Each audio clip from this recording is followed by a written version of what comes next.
tal amigos? ¿Cómo están? Bienvenidos sean nuevamente a esto que se llama Legal Web.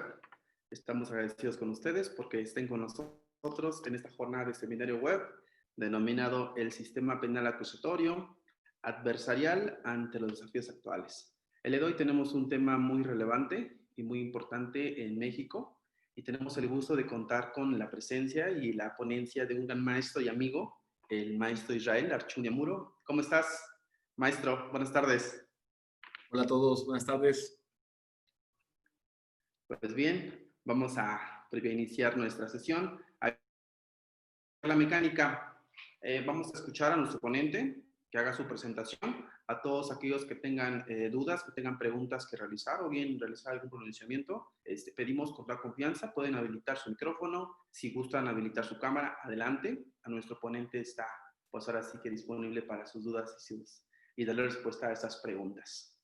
Muy bien, sin más, vamos a proceder a dar una lectura a la semblanza curricular de nuestro ponente.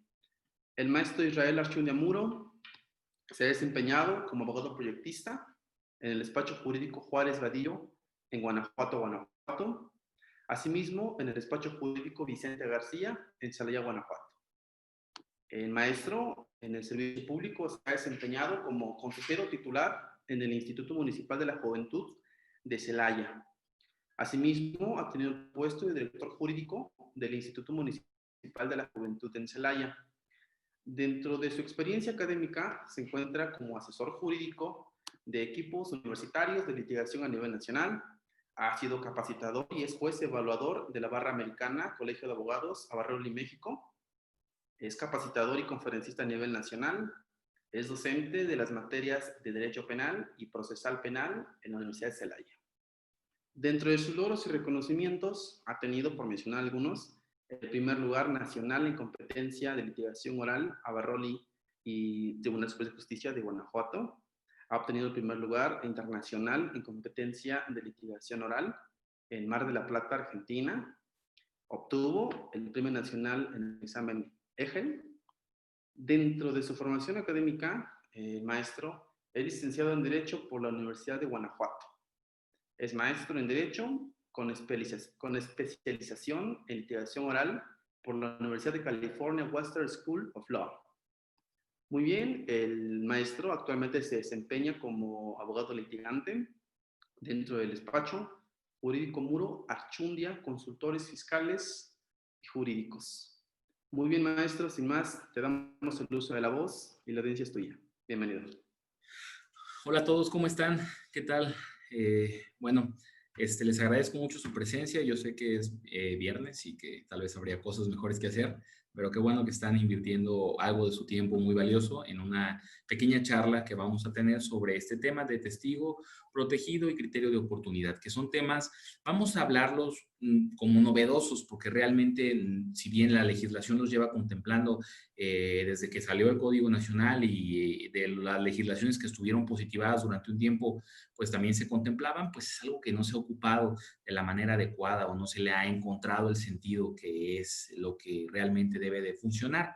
Entonces, por eso me gustaría que tratáramos algunos temas. Así que la idea clara no es dar un curso de estos dos temas o dar una explicación detallada y específica de cada uno de los elementos y qué promoción tienes que realizar y cuál es el término para realizarla y eso. ¿Por qué? Porque ustedes bien pueden ir a la legislación, pueden ir al Código Nacional, pueden ir a la ley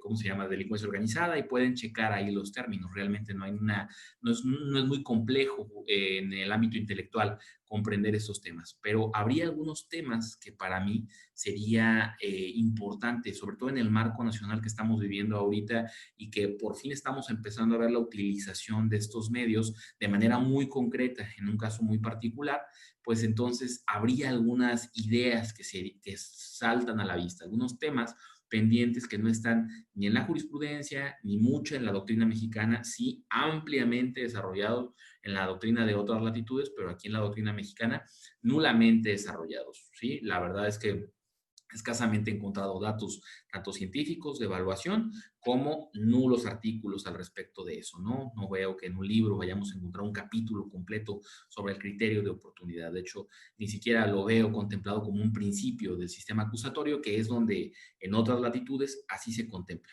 Entonces, me voy a permitir compartir una pequeña diapositiva que preparé para ustedes para que vayamos teniendo un orden en nuestra presentación. Entonces, espero que la puedan ver. Aquí les pongo mis datos por si alguien quiere contactarme posteriormente, pero vamos a darle continuación a esto, ¿no? Entonces, nada más, ¿sí? Entonces, primero, quiero que hablemos sobre algunos conceptos generales sobre este tema, ¿no? Unos pequeños conceptos que me gustaría que le prestáramos mucha atención, que nos pusiéramos abusados y que pudiéramos comprender, ¿no? Para estar en el mismo marco. Primero, el principio de oportunidad, ¿sí? El principio de oportunidad es un principio básico en el sistema acusatorio de justicia. Lo van a encontrar muy desarrollado en doctrinas europeas o sobre todo en los Estados Unidos, pero en México ni siquiera lo tenemos realmente dentro de los principios básicos del sistema acusatorio. Pero el sistema acusatorio está basado en el principio de oportunidad. ¿A qué se refiere el principio de oportunidad? Bueno, ¿quién es quien tiene la facultad de acusar? La tiene la Fiscalía, ¿sí? Obviamente ponderada a través de la ley y la jurisprudencia, pero la facultad de acusar inicialmente le corresponde al fiscal. Entonces, el fiscal tiene la posibilidad de decidir a quiénes va a acusar y por qué delitos va a acusar, cuáles son los delitos que va a enderezar en contra de los ciudadanos. Y esto es muy importante que lo entendamos como parte de este sistema acusatorio. De hecho, por eso se llama acusatorio. Por eso tiene ese nombre al principio, porque en base, si lo vemos desde sus elementos de que son dos partes combatiendo en un proceso, se debería llamar adversarial. ¿Por qué se llama acusatorio? Porque dentro del proceso hay un individuo que tiene la capacidad de acusar, que es el fiscal, que no es el defensor, evidentemente no, pero tampoco lo es el juez, ¿sí? Es el Estado, pero en su perspectiva de la fiscalía. Entonces, él es la persona que tiene ese dedo para poder indiciar a los ciudadanos. Muy bien, y puede apuntarlo o puede dejar de apuntar con este dedo. Entonces, este es el principio del sistema acusatorio. De hecho, actualmente, de la investigación que generalmente realizo en la jurisprudencia para los casos que tramito, acabo de ver que el primer circuito sacó una jurisprudencia muy, muy negativa, muy, muy mala, que dice, ya de por sí el principio era que el juez pudiera reclasificar en la audiencia inicial, dentro de la vinculación a proceso, la acusación del fiscal, siempre que fuera in bonus, no in peius, o sea, que fuera menos gravosa que la que el fiscal estaba enderezando. Es decir, el fiscal intentaba vincular a proceso por homicidio calificado y el juez válidamente podría decir homicidio simple. Esto no convive con el sistema acusatorio, pero no era tan mal. Vamos a pensar que en una realidad como la mexicana, pues tal vez era necesario echarle un poquito la mano a la gente del Ministerio Público, porque eso es darle la mano, ayudarle, corregirle la plana. Sin embargo, acaba de salir este año, a principios del año, una jurisprudencia del primer circuito donde dice que el juez puede clasificar como quisiera, puede ser hasta un delito más gravoso. Entonces, espero que pronto la Corte diga, eso es una tontería. El sistema se llama acusatorio precisamente por eso, porque la facultad no la tiene el juez, la tiene el fiscal, la facultad de acusar. Y yo solo creo que es como un rezago de esto que le decimos que son inquisitivos de closet, con la ideología de intentar volver a darle ese poder al juez que sienten que se le quitó, ¿verdad? Ese poder de participar activamente en la investigación, de poder definir delitos, acusaciones a su gusto o, en todo caso, hasta participar en las pruebas, que ya ven que eso es lo que les gustaba mucho anteriormente y ahorita pues lo tienen muy restringido. El juez no participa en la producción de la prueba, son las partes. El juez únicamente puede hacer algunas preguntas aclaratorias dentro de la producción de pruebas, muy concretamente en la audiencia de juicio. Entonces, bueno, pero comprendiendo este principio acusatorio como que es la facultad que tiene el fiscal de acusar, ¿sí? O de no acusar, o de cambiar la acusación. Luego, tenemos el principio de contradicción, que es, vamos a entenderlo como este derecho a la confrontación. A veces lo vemos muy instrumentalmente, ¿verdad? Como, pues es la posibilidad que se me da para contrainterrogar. Pero no, es todo un principio que se basa en el derecho de la defensa, ¿no? El principio de contrainterrogar, el cross-examination, o sea, el contraexamen, se amplía todo, ¿verdad? Podemos alegar, tener la misma oportunidad de alegar que la contraparte. Si la contraparte ofrece prueba, puedo ofrecer yo prueba en contrario o puedo atacar esa prueba mediante la vía del contrainterrogatorio dentro de la audiencia de juicio. Entonces, este es un derecho fundamental que tenemos que comprender y no hay necesidad de hablar más de él, más que establecer, está en la Constitución, está en el Código Nacional. Tenemos el derecho a confrontar a los testigos, a confrontar la prueba de la contraparte. Luego, el descubrimiento probatorio o discovery. Esta efectivamente sí es una figura muy novedosa. Si ustedes ven todos los otros sistemas procesales que tienden más a ser inquisitivos, no van a encontrar un discovery, ¿sí? ¿Qué pasa? Simplemente es que todas las pruebas ya las tienes que tener desde que tú interpones la demanda, ¿verdad? En muchos sistemas hasta te obligan a anunciarlas desde el principio, es decir, todas estas pruebas, pero no hay un tiempo de descubrimiento, no hay una etapa donde las partes se tengan que hacer mutuas concesiones sobre la revelación y descubrimiento de la prueba. Sin embargo, sí en el penal, sí hay etapas muy concretas. Hay toda una idea de cómo es que se tiene que realizar el descubrimiento de la prueba entre el fiscal y la defensa y el asesor jurídico victimal. Entonces, esta figura por eso sí viene a ser muy novedosa en el sistema mexicano, ¿no? Porque no la tenemos en otro sistema. En el único lugar donde yo puedo encontrar un discovery bajo las reglas de la doctrina es en el sistema penal. ¿Y a qué me refiero con el discovery? Pues a la obligación que tienen las partes de revelar la evidencia que tienen con las otras partes. Y esto lo podemos encontrar. Si es el fiscal, tiene obligación de descubrimiento con las otras dos partes. ¿Y cuándo inicia? Pues para la víctima y su asesor jurídico victimal iniciará desde la denuncia o querella, o sea, desde el primer momento. Le tiene que descubrir toda la evidencia. Para la defensa y el imputado, tiene un momento particular, ¿sí? La ley es muy casuística, pero podríamos reducirlo a decir el primer acto de molestia. En el primer acto de molestia concreto, es decir, la audiencia inicial, la detención en flagrancia, la cumplimentación de una orden de cateo, una orden de detención, o simplemente que el fiscal te llame a declarar en la calidad de imputado, ese es el primer acto de molestia concreto. Y ahí es donde empieza la obligación de descubrimiento. Y esta es una obligación continua. Durante todo el proceso, el fiscal te tendrá que estar descubriendo. ¿Cómo lo hace? Bien sencillo, incorpora la carpeta de investigación. Encontré una evidencia, hago constar que hay una evidencia en la carpeta de investigación. Si ya te di acceso a defensa, tú tienes la obligación de venir a consultar la carpeta de investigación constantemente. Mientras no se establezca que yo te la oculte, no habrá ningún problema. Pero las otras dos partes tenemos un momento muy particular para descubrirle, que va a ser hasta la etapa intermedia, hasta la etapa escrita. Nosotros anteriormente no tenemos obligación de descubrirle. Muchos tenemos todavía esta ideología. Yo soy un defensor, tengo un testigo que me es útil dentro de mi investigación. Vamos a llevarlo con la fiscalía. ¿Por qué lo vas a llevar con la fiscalía? ¿Sí? Si tú no tienes esta obligación, tú tienes el derecho de recabar esta evidencia y conservarla hasta el momento de la etapa intermedia. Obviamente, si no la descubres en ese momento, pierdes la oportunidad de aportarla en juicio, porque el ofrecimiento era concreto. El ofrecimiento es, primero descubres y luego ofreces, como muchos lo hacen, vas y presentas unas copias, igualito que el fiscal te descubrió, ante la fiscalía, ante la víctima, el asesor jurídico victimal, y posteriormente vas y presentas tu escrito donde ofreces tus pruebas. Y esto es muy, muy característico del sistema acusatorio porque es lo que nos permite una litigación estratégica, ¿sí? Esto es lo que nos permite a las defensas poder trabajar estratégicamente con una litigación, con una idea, ¿sí? Porque tenemos que reconocerlo, esto a nadie le es nuevo, o sea, los defensores no somos la fiscalía, ¿sí? Les digo a todos que a mí no me gusta el argumento de miseria, así de, señoría, tenemos mucho trabajo. Sí, dices, bueno, pero también tienes helicópteros, también tienes policías, también tienes un montón de personal, ¿verdad? Entonces es el Estado, este monstruo que representa a la fiscalía, contra un ciudadano, contra una persona, un ciudadano y su defensor. Entonces, por eso la ley establece estas ponderaciones. Ellos sí te tienen que descubrir y tú no tienes la obligación de descubrirles. ¿Hasta qué momento? Hasta el momento en el que llegues a la etapa intermedia y pretendas ofrecer esa probanza. Entonces, esto es importante que lo entendamos porque va a tener su relevancia. Ahorita vamos a ver por qué es importante el descubrimiento dentro del criterio de oportunidad. Luego, deber de lealtad del agente del Ministerio Público, deber de lealtad de la Fiscalía. También tiene que ver con el discovery. Muchos dicen, es que la Fiscalía está siendo desleal porque no aportó todas las pruebas. La Fiscalía tiene una teoría del caso, una postura, ¿sí? Si el fiscal no pensara que fueras culpable, no te hubiera traído ante el juez. Entonces, el fiscal no es imparcial, el fiscal tiene una parte. Y lo mejor es reconocer que la tiene. Entonces, ¿a qué nos referimos con lealtad? Bueno, la lealtad de la Fiscalía, lo que se tiene que entender, y lo vamos a derivar así de nuestra propia legislación, ni siquiera estamos hablando de legislaciones extranjeras.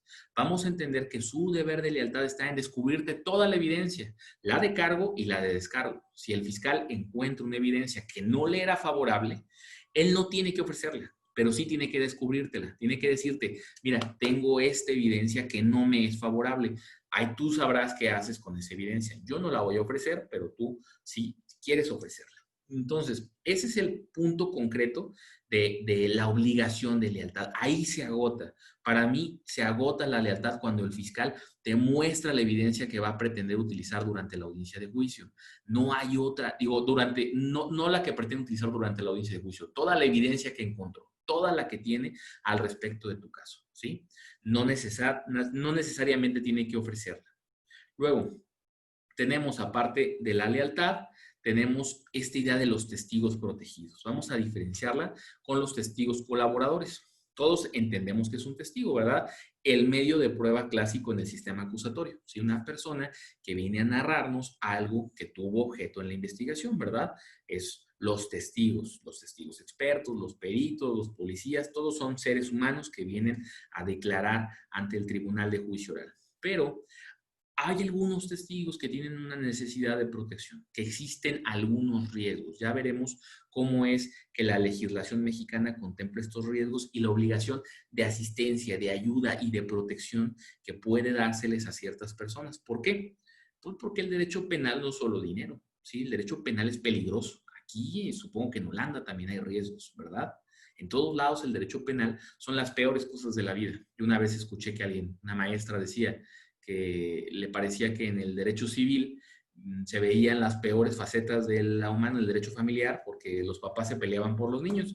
Yo tenía un caso donde un señor acuchilló a su esposa mientras estaba dormida y le quitó la cabeza. Entonces, no me parece que el derecho familiar sean las peores cosas de la vida. Me parece que en el derecho penal son las peores cosas de la vida. Yo les digo, a nadie le debería de gustar el derecho penal. Intelectualmente sí, pero ya las cosas son feas, son cosas no muy buenas, ¿sí? A veces son errores y a veces es la maldad pura del ser humano.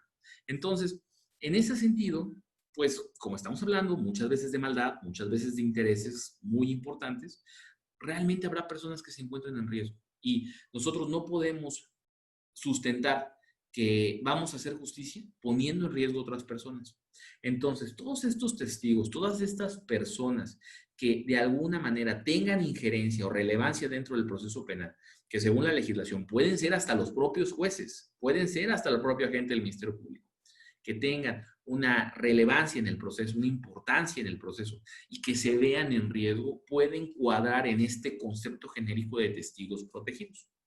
Entonces, aquellos que estén en riesgo y que tengan que testificar, que tengan una importancia, genéricamente los vamos a encuadrar en esta idea del testigo protegido. Aunque no sean testigos, ¿sí? Pero bueno, vamos a meterlos aquí porque caben, porque parece que encuadra. Pero tenemos otra idea, el testigo colaborador.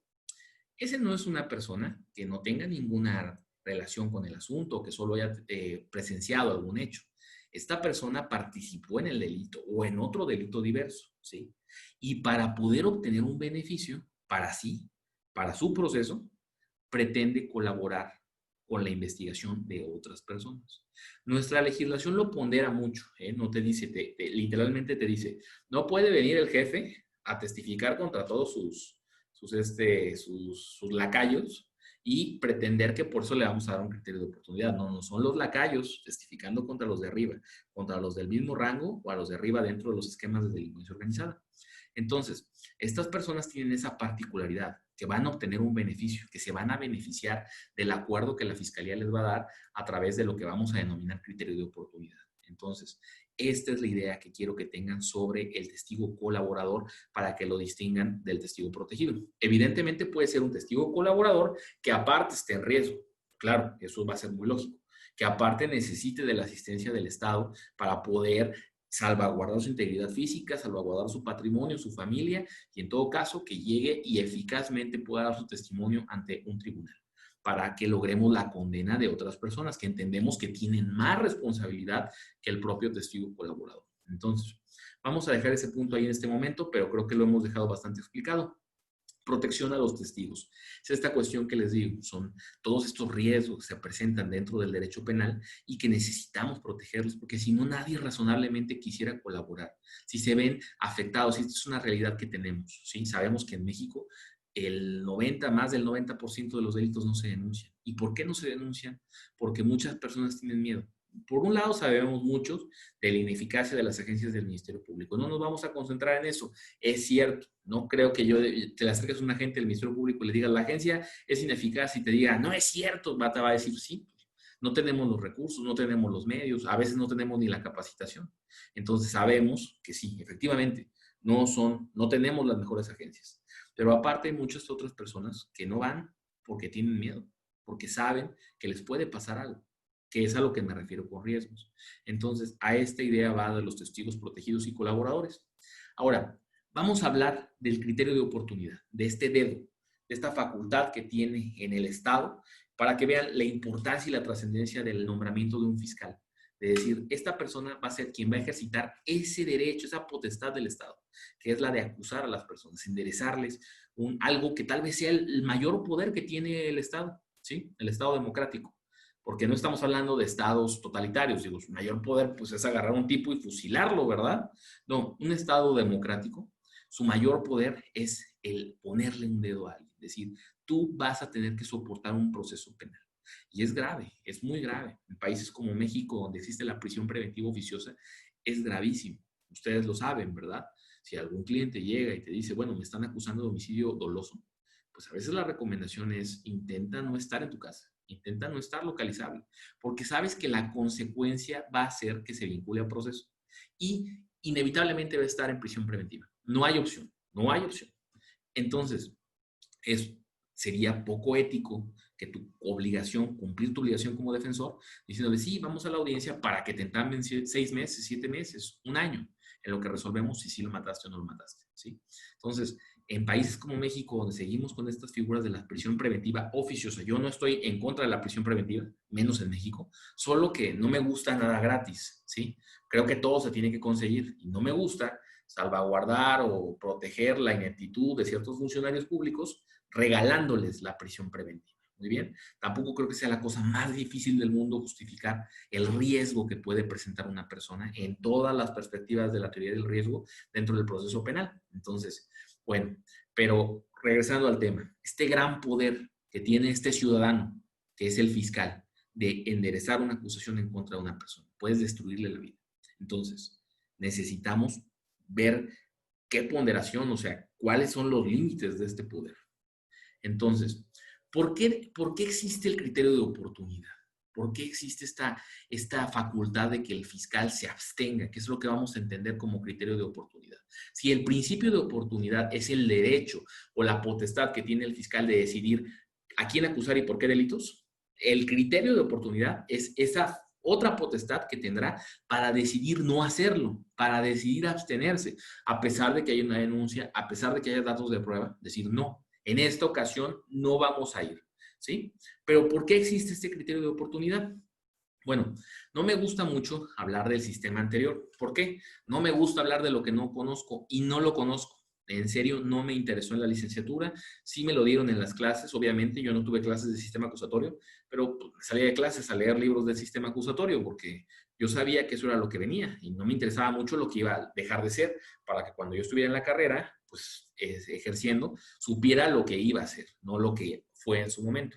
Tampoco me gusta utilizar la palabra del nuevo sistema de justicia penal, porque lleva desde el 2008 empezando a implementarse y desde el 2016 ya es una realidad en todo el país. Así que esto del nuevo sistema yo no lo veo nuevo. Para mí se me hace que es lo que hay. Entonces nuevo no es. Por ende, ya no me gusta ese término, ¿verdad? En su momento tuvo una razón de ser, pero digo, no es nuevo, es el sistema penal mexicano, ¿verdad? El sistema de justicia penal mexicano. Pero bueno, vamos a regresar un poquito al sistema inquisitivo y esta idea de cuál era la prueba reina del sistema inquisitivo. ¿Ustedes se acuerdan cuál era la prueba reina? Que yo sé que al final ¿cómo se llama? Del sistema inquisitivo, ya habíamos avanzado mucho. ¿verdad? Y ya la jurisprudencia había ponderado mucho esta idea de que la prueba reina era esta. Pero ¿alguien se acuerda, alguien que quiera participar, que me pueda decir cuál era la prueba en la cual se sustentaban las condenas en materia penal durante el largo tiempo que el sistema inquisitivo rigió el proceso penal en México? La confesión, Lick. Claro que sí, la confesión, muchas gracias. Esa era la prueba reina, ¿sí? ¿Por qué? Pues digo, no sé, como les digo, desconozco ese tiempo de México, pero supongo que pues era muy sencillo obtener una condena cuando pues hacías una terapia nasal con aguas de manantial, ¿verdad? Entonces, buscabas que las personas dijeran, bueno, yo lo hice, yo lo realicé, y con esto era suficiente para condenarlos, ¿verdad? Y de hecho, no necesitamos del sistema acusatorio para que el sistema penal mexicano se diera cuenta que eso ya no era tan bueno. Desde antes podemos ver la jurisprudencia cómo venía ponderando eso y diciéndole, hey, no puedes condenar a alguien solo con su propia confesión, ¿sí? Necesita que sea su defensor y no puede ser más que suficiente. Ahora ya la ley literalmente lo dice. Si ustedes van al Código Nacional de Procedimientos Penales, literalmente dice, no puedes condenar a una persona. Dice, sí, sí, libre valoración de la prueba, súper libre. Y la regla principal es muy libre, muy racional, muy lógica, pero no condenes a nadie únicamente basado en su confesión. Entonces, sí hay una regla, ¿verdad? Te dicen que la confesión no es prueba suficiente, únicamente, ¿sí? Si viene concatenada con otras pruebas, qué bueno. Y en el sistema acusatorio sería raro ver una confesión, sobre todo en México, porque tuviste un montón de oportunidades de confesar y obtener beneficios por la confesión. Entonces sería raro que en la audiencia de juicio quisiera pararse a alguien, sería una muy mala defensa, tal vez esta sería como el punto toral para anular la audiencia de juicio. Lo dejó pararse. En el sistema mexicano las reglas están totalmente establecidas para que no haya confesiones y eso en otras latitudes es muy distinto. En Estados Unidos las confesiones siguen siendo la prueba de toda la vida, nada más que se establece que previamente a que le haya rendido se le tuvo que haber informado de sus derechos a no autoincriminarse. Entonces, pero ahí aún no tengo un defensor. Si le dijeron y los entendió y aún así quiso confesar, aunque después se arrepienta, ni modo, ya confesaste acá, ¿sí? Entonces, en México eso ya lo habíamos abandonado, ya habíamos dicho, eso no nos gusta, eso no creemos que sea lo más eficaz para lograr un sistema de justicia. Pero, ¿qué pasó? Cuando pasamos al sistema acusatorio, dijimos, bueno, ya olvidamos la confesión, ya la confesión ya no tiene el valor probatorio si no está realizada ante un juez, ¿verdad? Porque esta confesión que realizas ante la gente del Ministerio Público creo que es perfectamente tumbable, ¿sí? Luego, que se encuentra concatenada con otras pruebas, o sea, que no puede ser aislada por tu confesión, que el juez diga, sí, sí, sí, no hubo más pruebas, pero confesó. Eso el código lo prohíbe.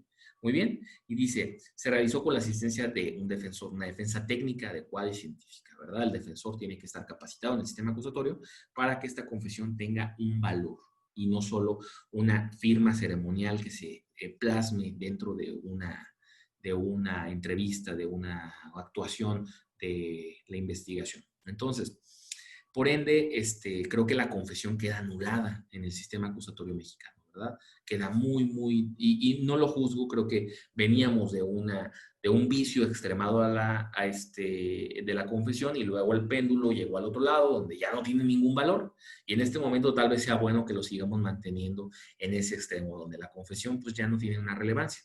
Pero ¿qué pasó con el agente del Ministerio Público? Pues eso es un hoyo grandote, dijo, oye, yo venía ganando bien a gusto mis asuntos.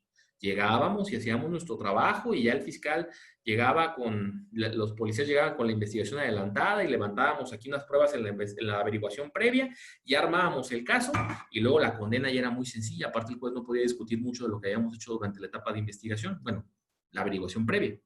Entonces, porque ahora ya las condenas no me son tan sencillas, porque ahora ya no consigo condenas. Porque ya no tienes tu prueba reina, ¿verdad? Tu prueba multiusos, tu prueba muy útil, que es la confesión. Ya no la tienes. El sistema la ha anulado, te ha quitado, te ha dejado un agujero grandote. Entonces, empezamos a perder asuntos como fiscalía porque no vemos por qué, dónde se nos están yendo las personas, dónde está el agujero. El agujero es la confesión. ¿Con qué la vamos a venir a sustituir? Bueno, los sistemas democráticos buscan que cuando se juzgue una persona haya testigos, haya personas que lo señalen, que lo indiquen, que lo indicien, que digan, esta persona fue la que lo cometió, esta persona fue la que dio la orden. Y por ende, ¿Cómo vamos a conseguir estos testigos? Sobre todo hablando del derecho penal, donde pues varios son criminales, ¿sí me explico? O sea, no solo vamos a hablar, yo sé, principio de presunción de inocencia, vamos a ponerlo acá arriba, pero luego vamos a hablar un poco más llanamente. Muchos de ellos son criminales, ¿sí? Es el criminal que trabaja con el otro criminal. Entonces, tu testigo del hecho que se cometió es el otro criminal. Como por decir, en un robo a una casa. Llegas y tu casa está abierta. ¿Cuáles son los testigos? Van a decir, no, es que las pruebas dactilares, hoy como si tuviéramos un gran sistema de huellas en México, ¿verdad? Y dejando el caso, ellos también ya lo saben y se ponen poner guantes, o sea, puede que no haya una sola evidencia científica que nos ayude a determinar quiénes fueron y claro que no va a haber un solo testigo, pero puede estar el otro, si entraron tres, uno de ellos puede ser la persona que testifique en contra de los otros dos. Entonces, de ahí la relevancia y la necesidad del criterio de oportunidad, de esta facultad que la gente del Ministerio Público tenga para dar tratos, para hacer concesiones a una persona, a un individuo, para poder sancionar a otro o a otros. ¿Por qué? Porque si no, vamos a seguir teniendo ese agujero que es no tenemos testigos y no tenemos una confesión. Muy bien. Luego, vamos a hablar del criterio de oportunidad. ¿Dónde lo vamos a encontrar regulado? Principalmente en el Código Nacional de Procedimientos Penales. Aquí les pongo de los artículos 256 a 258, pero sí lo van allá regulado o por lo menos algunas especificaciones en el código. A decir, vamos a tratarlas. No nos alcanza el tiempo. Y si quieren, descarguen el PDF, control F, criterio de oportunidad y van a encontrar todos los artículos que les son relativos a el criterio de oportunidad. Luego tenemos la Ley Federal contra la Delincuencia Organizada. Tiene una ponderación del criterio de oportunidad. Más me parece a mí una especie de procedimiento abreviado, ¿sí? Donde te dice, bueno, si participaste pero todavía no estás procesado, te damos tanto si apoyas. Si participaste y ya estás procesado, te damos tanto. Si participaste y ya estás condenado, te damos tanto. Va disminuyendo. De más al principio, cuando todavía ni siquiera estás siendo procesado, es decir, espontáneamente llegaste y dijiste, mi conciencia me ha remordido y quiero denunciar al cártel de los grillos, ¿verdad? Quiero denunciarlos a todos, quiero colaborar con la fiscalía. Bueno, ahí te vamos a dar muchos favores. Y al final, cuando ya estás condenado, pero aún así quisieras participar, decir, bueno, ya no tengo nada más que perder, son menos, pero aún así disminuyen las sanciones que se te hayan asignado en ese momento.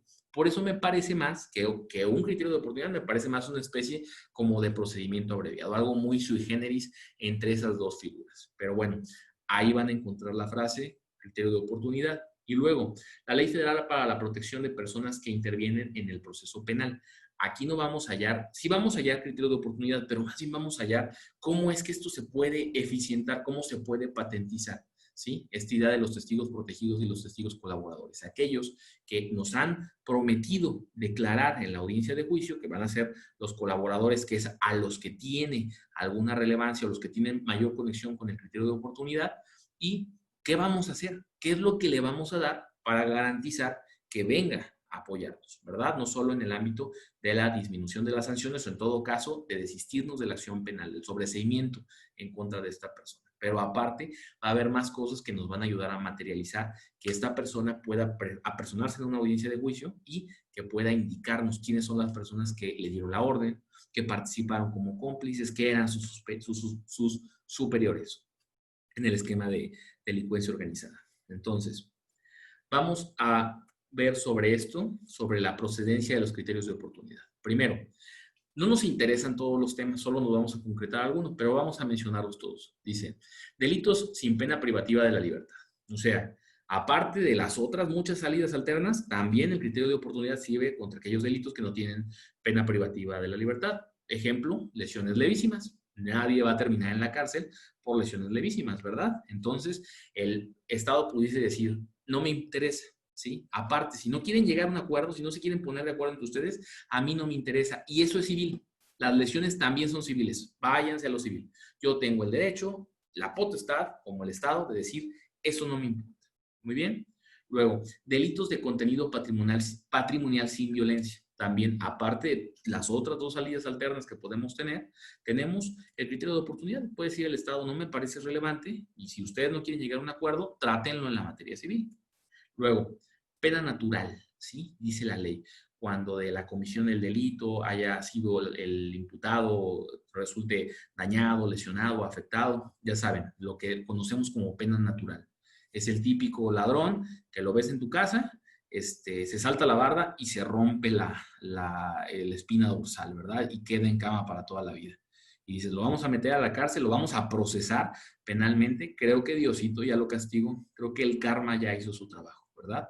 El típico caso doctrinario de pena natural. Luego, pena inútil. No sé mucho a qué se refiere a esto, pero dice la ley que cuando considere desproporcionada la sanción el Ministerio Público, pues no la aplicará. No sé, yo sé que no aplica para eso, pero me huele como una solución para el aborto, ¿no? Decir, bueno, no lo vamos a despenalizar, pero no lo vamos a perseguir penalmente. Pudiese ser una solución, pero bueno, no me quiero meter en ese tema porque ni sé, ni es muy de mi importancia en este momento, no estoy yo muy involucrado en ese tema, ¿no?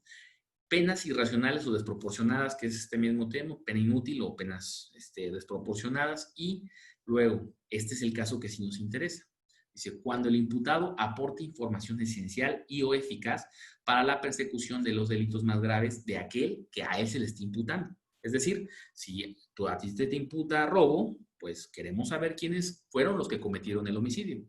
¿Sí? Tal vez el robo, pues sí es importante, pero más grave es el homicidio, ¿sí? Más grave es el tráfico de drogas, más grave es la trata de personas, ¿verdad? Bueno, trata de personas tampoco vamos a ver por qué no. Entonces, este es el caso del sapo, ¿verdad?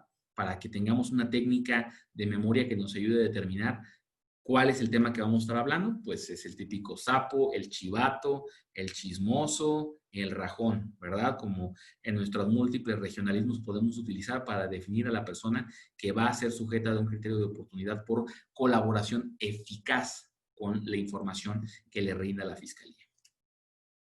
Luego, vamos a ver cuándo no se pudiese conceder el criterio de oportunidad. Dice, delitos contra el libre desarrollo de la personalidad, es decir, violación, es decir, trata de personas, pudiese también caber en este esquema. Estos delitos que son, ¿cómo se llama? Corrupción de menores, no aplicaría, ¿verdad? Violencia familiar, también la ley lo pone muy enfáticamente, creo que por el problema que tenemos en nuestro país de violencia intrafamiliar, se ha establecido que la violencia familiar no es susceptible de un criterio de oportunidad. Delitos fiscales, pero ahí pónganle un paréntesis, porque dice que de los delitos fiscales no tampoco, pero tiene su ponderación. Luego, afectación grave al interés público. Odio esto, lo vemos en arbitraje también. El interés público o el orden público. ¿Qué es el interés público? ¿Qué es el orden público? Se me hace siempre que es el último artículo que pone el legislador para dejar que el juez o el fiscal o hasta el defensor mágicamente piense, ¿no? De una interpretación muy extensa, porque esto del interés público, pues es en cada momento, ¿verdad? Y puede cambiar de un día para otro el interés público. Ahorita tal vez estamos todos muy interesados en el aborto, pero puede que mañana deje de ser muy importante, ¿no? Yo me imagino que la gente que vivía en Beirut tenía preocupaciones muy, muy claras y de repente pasó el desastre y esas preocupaciones dejaron de ser relevantes. Ahora hay que reconstruir nuestra ciudad y eso es ahora lo que importa. Pero no me define nada, por eso no me gusta, porque me da incertidumbre. Pero bueno, no, en estos casos no procede el criterio de oportunidad. ¿Dónde sí procede? Dice, en delitos fiscales, como les decía, pero ¿cuándo? Dice, o financieros, cuando la información sea eficaz para dar con el beneficiario final.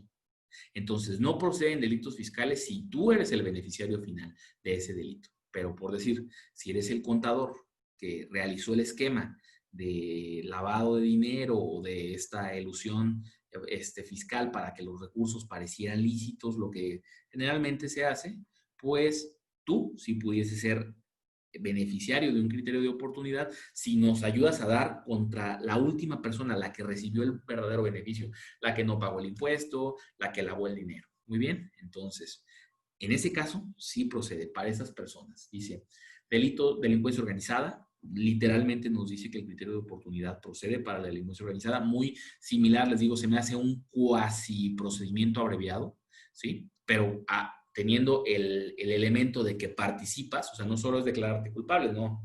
Aquí el hecho que te da ese beneficio es participar eficazmente con la persecución de delitos en contra de otras personas y no obtienes que la fiscal te perdone, sino obtienes una pena reducida, una reducción de la pena. Por eso es algo, para mí, entre el criterio de oportunidad y entre el procedimiento abreviado, algo muy sui generis, ¿verdad? De hecho, la ley, para no meterse en problemas, dice, para los criterios de oportunidad o procedimientos abreviados, o sea, como dice, no sé qué sea, vamos a poner los dos conceptos y ya que el juez sea quien se ocupe de definir qué era, ¿no? Luego, los demás delitos, lo que no englobe, los primeras 4 que les puse acá, son los otros que sí los contemplan, ¿sí? En esos otros delitos sí podrá ser. Homicidio, pues sí. Robo, sí, sí podría ser. Ahí sí. Muy bien. Luego, derechos, aquí, con esto quisiera les dejo un marco muy general de lo que es el criterio de oportunidad, ¿verdad? Tú vas a apoyarnos, vas a ayudarnos a la colaboración. Los otros temas que les digo, sí, son muy prudentes, pero no nos interesan en este momento. Queremos tratar lo del testigo colaborador, ¿verdad? Lo del testigo protegido. Decirle, oye, tu apoyo dentro de esta investigación nos es útil para condenar a personas que creemos que son más peligrosos que tú, que creemos que que tuvieron un mayor beneficio, que creemos que son peces más gordos. Bueno, ayúdanos, ¿sí? Y vamos a perdonarte tu delito. Vamos a reducirte tu sanción, ¿sí? Para efecto de que tengas una ventaja y colabores eficazmente con nosotros. Pero aquí viene el tema. Estos temas son muy pocos explorados en México. Son varios temas que me gustaría dejarles a ustedes en su mente para que los podamos ir desarrollando, porque si no nos hacemos estas preguntas, puede que nunca lleguemos a desarrollar estos temas y si las empezamos a tratar, si empezamos a hablar de esos temas, lo más probable es que cuando la realidad nos alcance y tengamos que hacerlo, tengamos una idea de lo que vamos a realizar. Déjenle bajo al volumen a esto. Muy bien. Entonces, primero, para mí, esta es una gran pregunta. El fiscal debe descubrir a la defensa los criterios de oportunidad concedidos a los testigos colaboradores. Esta es una pregunta muy grande, para mí importantísima. ¿Por qué? Porque están recibiendo un beneficio para testificar en contra de otras personas. Ese es un tema grande de credibilidad, ¿sí? ¿Cómo creerle a alguien que vende su palabra, ¿sí? ¿Cómo creerle a alguien que está vendiendo, que está mercando con su testimonio? ¿Verdad? Típicamente preguntamos eso. Oye, ¿tienes algún interés económico en este negocio? ¿Vas a resultar beneficiado? Aquí la respuesta a esa pregunta es sí, me van a quitar años, sí, me van a dar algo, me van a proteger, me van a apoyar económicamente. Entonces, ¿esto debe de ser revelado? La respuesta que yo tengo para esto es sí. Obviamente ponderado, ¿verdad? Digo, si yo pido que se me revele información de un testigo protegido, no le puedo pedir al juez que me diga dónde lo tienen, ¿verdad?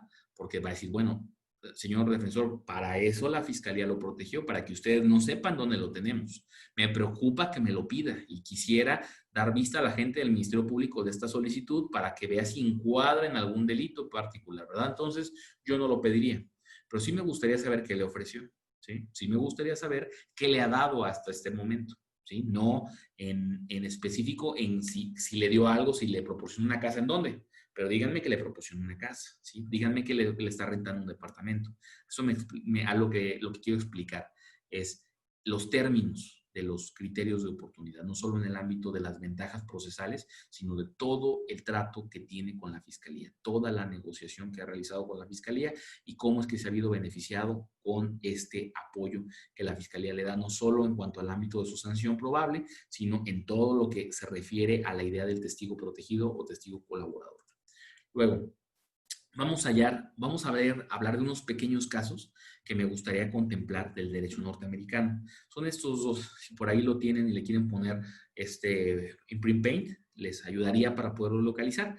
Los van a hallar en inglés, pero ya ven que el traductor de Google es una maravilla y les va a dar una traducción muy, muy precisa para que ustedes los puedan tener. Serían Brady versus Maryland y serían Giglio versus United States. ¿Qué pasó en Brady versus Maryland? Un caso del 63, viejo, del derecho norteamericano, ¿verdad? Bueno, Brady era un coimputado, tenía otro imputado, eran dos personas que estaban siendo acusadas por el homicidio de alguien. Entonces fue sentenciado a muerte. Pero la fiscalía le ocultó información de que en una de las declaraciones su coimputado había declarado que él fue quien mató a la víctima, que él la estranguló, ¿sí? Que es decir, Brady no había sido la persona que había estrangulado. Y para no hacerlo largo, la Corte determinó que esa información, claro que era exculpatoria y que tenía derecho la defensa de conocer esa información y que si no se la dieron a conocer, si no se la descubrieron durante el periodo previo al juicio, entonces eso constituye una violación que permitía reponer el juicio y se repuso en una parte solo para tratar ese tema. Entonces, de aquí nace una teoría, una doctrina del derecho norteamericano, que es el descubrimiento Brady, ¿verdad? La solicitud de Brady. Pedir bajo Brady que se te descubra evidencia exculpatoria, ¿sí? Toda aquella evidencia que le sea exculpatoria a tu defendido se te tiene que descubrir durante la etapa concreta del descubrimiento, ¿verdad? Luego, Giglio también trata sobre Brady, ¿verdad? Es un caso de Brady, pero ya no habla directamente sobre la evidencia exculpatoria, sino sobre los tratos que la fiscalía tenga con coimputados, ¿sí? En este caso, Giglio era un estafador, un timador que con servicios, con sellos postales hacía fraude, ¿verdad? Y tenía un cómplice que era un empleado del banco. Entonces, el empleado del banco colaboró con la fiscalía, pero esto no se le descubrió a Giglio, a su defensa. Entonces, también se repuso su juicio porque Giglio tenía derecho a saber que una de las personas que estaba trabajando con la fiscalía o sea, que uno de los testigos que lo estaban condenando era un coimputado y que estaba colaborando efectivamente con la fiscalía para obtener una reducción de su sanción. Entonces, van a decirme, bueno, eso es derecho gringo, eso no es derecho mexicano, que nos interesa. Miren, hemos evolucionado mucho en el derecho, creo que cada vez nos acercamos más a hacer un sistema de precedentes. Tenemos una enorme base de datos sobre el sistema acusatorio que se llama el derecho de los Estados Unidos y su jurisprudencia, donde han pasado miles de casos, sus jurisprudencias son muy asequibles, sobre todo los resúmenes que podemos leer, nos pueden dar una idea de cómo es que estas instituciones que no son propias de nuestra tradición jurídica, sino vienen de aquella tradición a implementarse en México, pudiesen funcionar eficientemente.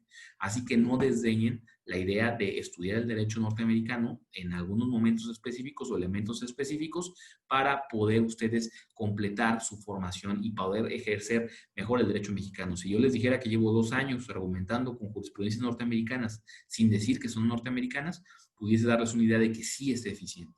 Pero bueno, vamos a ver qué sí nos interesa, ¿verdad? Esto sí me interesa, que es el derecho mexa, que es lo que en México podemos entender. Primero vamos a tener el artículo 20b, fracción sexta de la Constitución. ¿Qué nos dice su fracción? Dice, le serán facilitados todos los datos que solicite para su defensa y que conste en el proceso. ¿A quién? Al imputado y a su defensa, evidentemente. Entonces, dice todos, no lo restringe, dice todos los que necesitemos para nuestra defensa. Y un tema de credibilidad, de acreditación o de desacreditación de los testigos es qué beneficios tienen, qué interés directo tienen con la causa. Hasta la pregunta se hacía ritualmente antes. ¿Tiene usted un interés en el presente juicio? La respuesta aquí con el criterio de oportunidad es sí lo tengo, porque de que yo colabore eficazmente con la fiscalía depende que me den, que me respeten el trato que ya me dieron, porque esto no está firme, ¿sí? Esto queda pendiente hasta en tanto tú rindas el testimonio, ¿verdad? Hay plazos, ya ustedes lo verán más concretamente dentro de la legislación, pero no es porque ya te dieron un escrito donde el fiscal te concede un criterio de oportunidad que eso ya está firme. Eso va a quedar pendiente hasta en tanto tú testifiques. Cuando tú testifiques, el fiscal tendrá 15 días para determinar si tu testimonio fue el que habían acordado, en los términos que acordaron, y si te va a conceder el criterio que ya te prometió, que ya te había adelantado. Muy bien, entonces, esta es la primera cuestión. Hay una rayita amarilla, alguien la puso, yo no la puse. No anden rayando mi presentación, chicos. Entonces, luego, el artículo 128 del Código Nacional de Procedimientos Penales, que nos habla del deber de lealtad, que ya lo habíamos hablado. Dice, el Ministerio Público deberá proporcionar información veraz sobre los hechos, sobre los hallazgos en la investigación y tendrá el deber de no ocultar a los intervinientes elemento alguno que pudiera resultar favorable, es decir, evidencia exculpatoria, prueba exculpatoria, para la posición que ellos asuman, sobre todo cuando resuelvan no incorporarla, alguna de esos elementos al procedimiento. Entonces, la obligación del fiscal está en descubrirte. Por eso hablábamos al principio del descubrimiento. No voy a utilizar la prueba. Se reconoce claramente que el fiscal tiene una postura dentro del procedimiento, la de acusar y la de lograr una condena, ¿sí? Esa es su postura y es mejor que lo reconozcamos, no pensar que son santos o que son monjes budistas, ¿verdad? Que van a ser totalmente ecuánimes, ¿no? Tienen una postura. Su deber es descubrirte toda la evidencia que encontraron.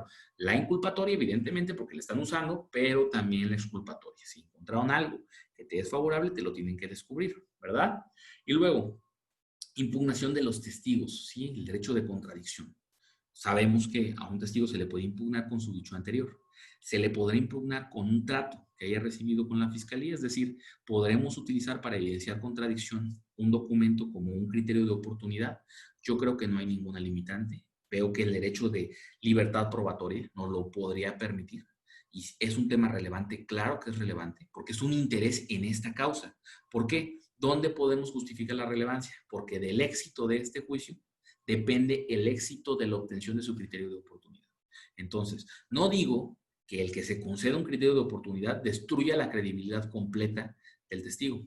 Digo que en los términos en los que se concede el criterio de oportunidad la afecta gravemente. Si son términos muy, muy básicos, no creo que tengamos ningún problema. Si usted colabore aquí y le reducimos su sanción, me parece completo. Si usted colabore aquí y le rentamos un departamento en Miami, híjole, me parece que ya la fiscalía está excediéndose, ¿verdad? Y esto es algo muy explorado en el derecho norteamericano. Entonces, tengámoslo en conciencia. Y les pongo ahí unas cartitas, ¿verdad? ¿Qué es el descubrimiento? Enseñar las cartas. Eso es. Y al fin y al cabo, en la audiencia de juicio no debería de haber sorpresas. Todos enseñamos nuestras cartas. Nada más que el fiscal las tiene que estar enseñando todo el tiempo. El fiscal es la casa. Juega con las cartas abiertas, ¿verdad? Nosotros somos los que estratégicamente, porque tenemos la desventaja fáctica, podemos jugar con las cartas cerradas. Ahora, vamos a hablar de los testigos protegidos y los testigos colaboradores. Solo vamos a hablar unos temas muy concretos para que no nos entretengamos más. En este concepto vamos a ver dos elementos fundamentales, que serían la asistencia y la seguridad. Ustedes van a ver que hay un instituto y que es el fiscal general, todo eso que la legislación dice. Pero en concreto me gustaría hablar de estos dos temas. ¿A qué se refiere con la asistencia? Yo, cuando dice se le brindará asistencia a los testigos protegidos y colaboradores, no me parece que extienda los elementos que ya están en el Código Nacional de Procedimientos Penales. Asistencia psicológica y médica, asistencia jurídica, asistencia económica, que esta sí empieza a ser un poquito más relevante, ¿verdad? Que les den dinero, que los apoyen con la renta, con el hospedaje, con un vehículo, no sé, es muy amplia la ley. Dice lo mínimo, lo mínimo, ¿cómo se llama? Los gastos mínimos esenciales. Pero el mínimo esencial, ¿para quién? ¿En qué contexto socioeconómico? ¿Verdad? Mínimo esencial para un alto funcionario o mínimo esencial para una persona, un jornalero. Entonces, no me queda claro, ¿sí? Y no creo que a la fiscalía no vaya a tomar decisiones importantes como decir, vamos a apoyar mucho a tal persona. Vamos a apoyar en gran medida a tal persona, ¿verdad? Y luego termina diciendo con cualquier otra cosa que pudiese ser relevante para la fiscalía. Entonces, pues es el seguro grande que deje el legislador para que el fiscal interprete. Luego dicen, sobre la seguridad, dice salvaguarda de la integridad personal, física, psicológica, patrimonial y o familiar, ¿verdad? Vigilancia y custodia, es decir, poner oficiales que estén vigilando, que te estén custodiando, que eviten que te suceda algún daño, que alguien venga a afectarte, ¿verdad? En un país como México, en nuestra realidad, pues sí es muy importante eso. Luego, traslados muy necesarios, también el código los contempla, ¿verdad? Que si alguien necesita venir desde un lado del país hacia el otro o desde otro país extranjero, puede brindársele esa asistencia para que venga a rendir su testimonio. Alojamiento, reubicación, que esos son los interesantes, y cambio de identidad, ¿verdad? Le permite al Estado falsear documentos públicos y generarle documentos falsos. Bueno, documentos falsos en el sentido de que no corresponden realmente a esta persona, sino le estás cambiando el nombre, le estás cambiando los datos, lo estás ubicando en otro lugar. Esta idea muy gringa del sistema de protección de testigos. ¿Está en la legislación? Sí. Quiero pensar que no conozco ninguno por el alto grado de secrecía que maneja el Estado mexicano, ¿verdad? Prácticamente estilo James Bond, pero la verdad es que no conozco ninguno, no sé de ningún caso. Ustedes seguramente alguno ahorita en las preguntas me dirán, yo sí conocí de un caso que era un testigo protegido y me encantaría conocerlo, pero a la fecha, pues sí, o será porque no son nada eficientes o porque son tan eficientes que no tenemos ni idea de lo que están haciendo. Luego, Aquí hay unos temas que me gustaría tratar sobre los testigos protegidos y sobre su forma de desahogo. Uno de los elementos más importantes es que la posibilidad de que no los confrontemos, que no los veamos directamente, ¿verdad? Entonces, vamos a hablar sobre esta diferencia entre derechos del imputado y derechos de los testigos, ¿verdad? Sabemos que los testigos tienen derechos, son ciudadanos mexicanos, pero el imputado tiene más derechos en el proceso penal. El imputado tiene un gran margen de derechos, una ampliación de sus derechos. ¿Por qué? Porque el Estado está peleando contra él. El gran monstruo, el gran leviatán, con todos sus recursos, con todas sus limitaciones, entiendo. Pero muchas veces les digo, no me gusta el argumento de miseria de la fiscalía, de no tengo tiempo, tengo mucho trabajo, no tengo recursos, porque yo tengo menos, porque yo tengo más dificultades. Somos defensores y estamos a las expensas de las capacidades económicas de nuestros clientes, ¿verdad? En todo caso, a las propias a veces. Entonces, no me parecen argumentos lógicos, me parece el argumento más lógico que hay que exigirle a la fiscalía. Y esta exigencia de la fiscalía pues se traduce aquí, ¿verdad? El imputado tiene más derechos que los testigos, pero hay derechos que van a ser iguales, ¿verdad? No pienso que los derechos del imputado a su defensa sobrepasen los derechos a la vida o a la salud de los testigos, ¿verdad? Entonces, en ese sentido, vamos a hablar de estos derechos. Derecho a conocer la identidad del acusado. El acusador, perdón. Aquí dice acusado, pero era acusador. Muy bien. Entonces, ¿tenemos derecho a conocer la identidad? Claro que sí. Sí hay sus ponderaciones cuando la identidad se va a tener que mantener reservada.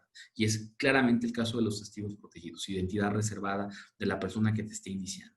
Pero en principio el acusado tiene ese derecho, el imputado tiene ese derecho a que se le diga quién es la persona, en qué momento desde la audiencia inicial, ahí lo dice claramente el código, se le tiene que decir el nombre de la persona que lo está acusando, el nombre del denunciante o del querellante. Muy bien, entonces sí tenemos esta limitación que será la reserva de la identidad. Pero bueno, tendrá que ser en casos muy particulares y tendrá que estar acreditado que esto es necesario, no nada más porque el fiscal lo alega, ¿verdad? Luego, derecho a contrainterrogar a los testigos versus la protección de los testigos. Tenemos esta idea de los desahogos, ¿cómo se llama?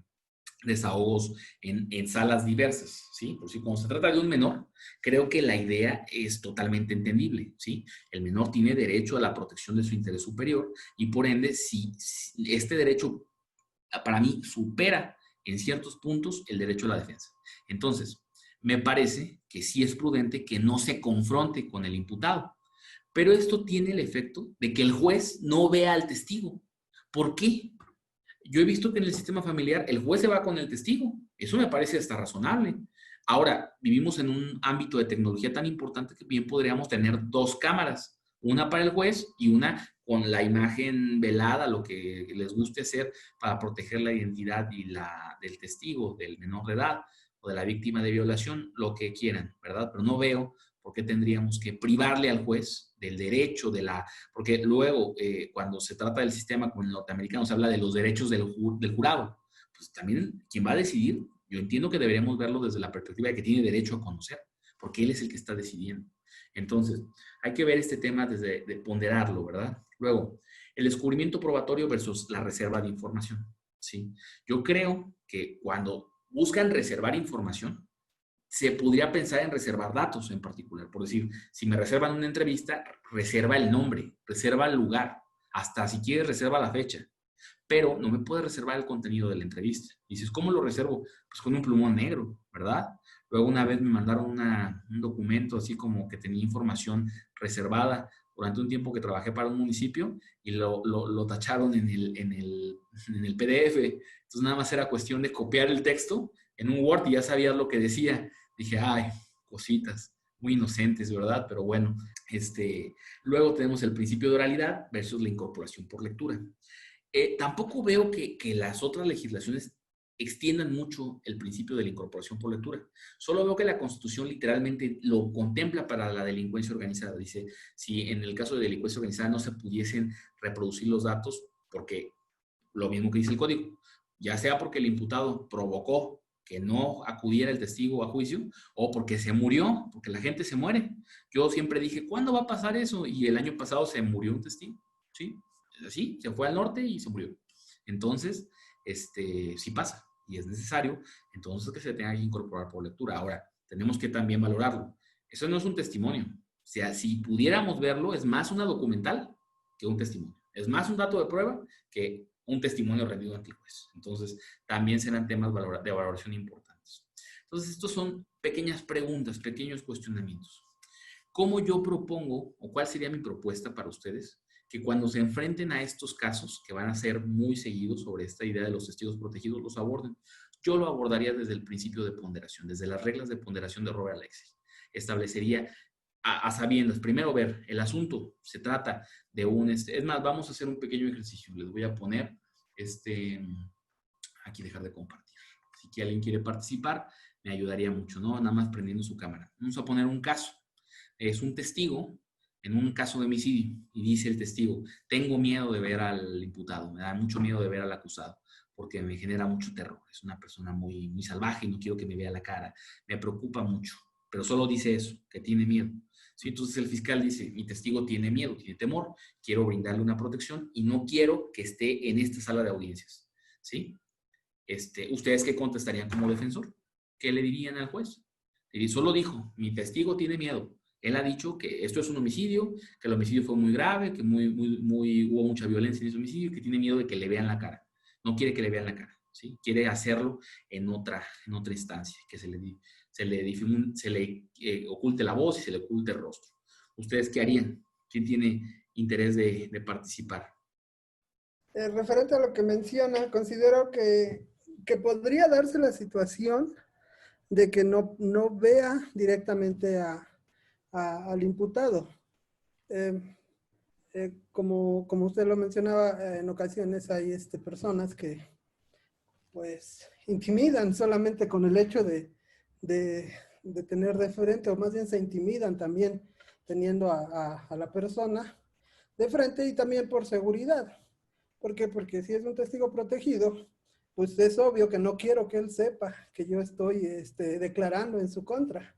Entonces considero que es posible que no puedas ver a la persona que de cierto modo atestigua en tu contra, pero sí debería o debes tener el acceso, como usted lo mencionó, el acceso a la entrevista o a lo que él virtió en su declaración o entrevista.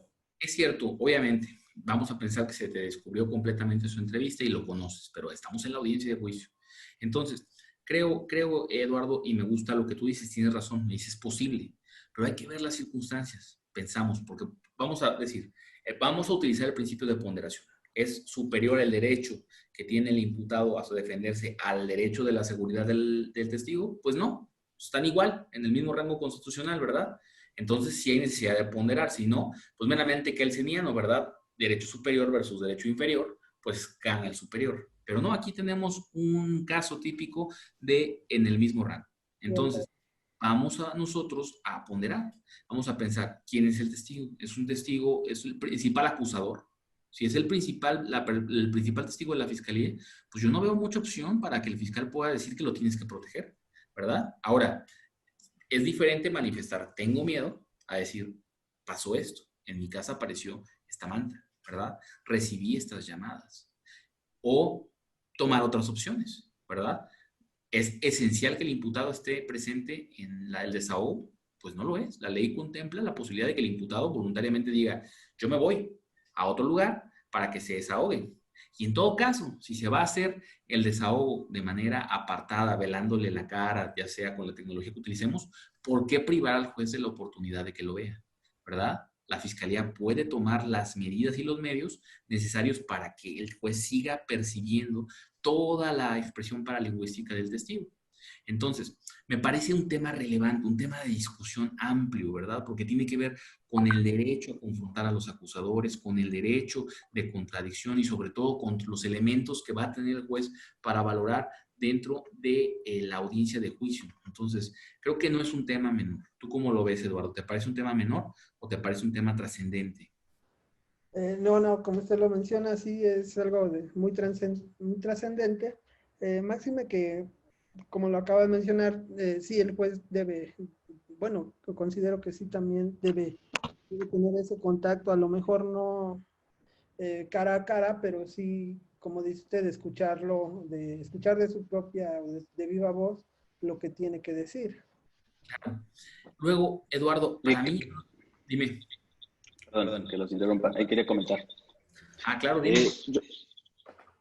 Ahí tendríamos una coartada, bueno, se estaría coartando el derecho a la debida defensa porque no sabes quién te está acusando, ¿no? O sea, porque es parte de las pruebas medulares Puede de ser el la, Ujú. Que si sepas, de la fiscalía, ¿no? porque cuando estamos hablando de que se ha protegido el nombre del testigo, la identidad del testigo, pues no sabes, Ajá. ¿verdad? Entonces, pero tal vez en este caso sí sabes quién es, tienes hasta la entrevista y sabes quién es, solo no te quiere ver. ¿Sí me explico? Entonces, para mí todos estos son temas de ponderación, de ver Ok, en cada... entonces solo en la audiencia, pero no coartarías el derecho de que sabe quién te está acusando. O No, sea, ese el principio de inmediatez y contradicción. sí lo tienes, pero la contradicción no completamente y la inmediatez, bueno, no inmediatez, No, inmediación. inmediatez, por ejemplo, juez con el testigo. Mediación, no. O sea, no se está cumpliendo ahí con la inmediación. Ahora, quisiera mostrarles esta tesis, porque luego hemos hablado de algunos temas sobre la importancia de las técnicas de litigación, ¿verdad? Yo soy de las personas que me fascinan las técnicas de litigación, me la paso dando cursos de técnicas de litigación y soy el primero que dice que no sirven para todo. ¿Sí me explico? Que muchas personas piensan que mágicamente con las habilidades de contrainterrogatorio vas a lograr que los testigos confiesen, ¿verdad? Pues si no quieren hablar, no quieren hablar y se acabó. ¿Sí me explico? Hay muchas otras cosas. Las técnicas de litigación te sirven para cuestiones específicas, para problemas en particular, ¿verdad? Y para un sano desarrollo de las audiencias. Pero hay tesis, hay una jurisprudencia de la Suprema Corte que nos habla de ese tema, no de las técnicas de litigación, pero sí de los elementos paralingüísticos, que es una cuestión importante que nosotros analizamos en técnicas de litigación. Dice, principio de inmediación como herramienta metodológica para la formación de prueba. Exige el contacto directo y personal del juez con los sujetos y objetos del proceso durante la audiencia de juicio. El contacto directo y personal del juez. Muy bien. Entonces, puede ser que yo parte no tenga el acceso al testigo, pero no veo por qué el juez no lo deba de tener, sobre todo con el uso de las tecnologías actuales, ¿verdad? ¿Por qué el juez no lo puede ver? ¿O por qué no se puede videograbar para que el juez lo pueda ver? Sí, aparte, porque estamos muy fascinados con nuestras 4 camaritas, pero la ley no dice nada de eso, ¿verdad? Nada más me dice que dice un maestro, son 4 camaritas porque el Costco vendía de a 4, ¿sí? Entonces, esa es la razón. Pero bueno, no es algo menor, es una jurisprudencia de la primera sala. No se me está ocurriendo a mí, no son derechos que yo me estoy inventando o jurisprudencia norteamericana que estoy trayendo al derecho mexicano. Esto es algo que la sala dijo, que la primera sala de la Suprema Corte dijo y que está en una jurisprudencia.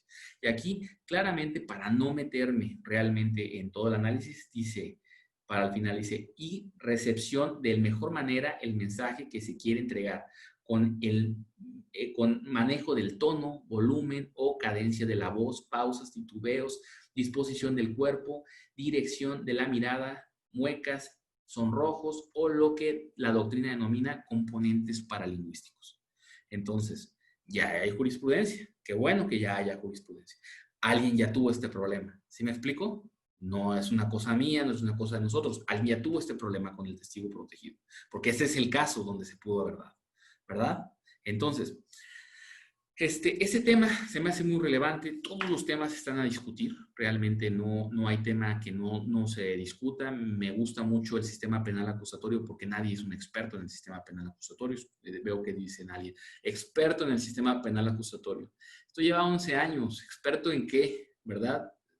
11 años y estabas aquí desde el principio, ¿verdad?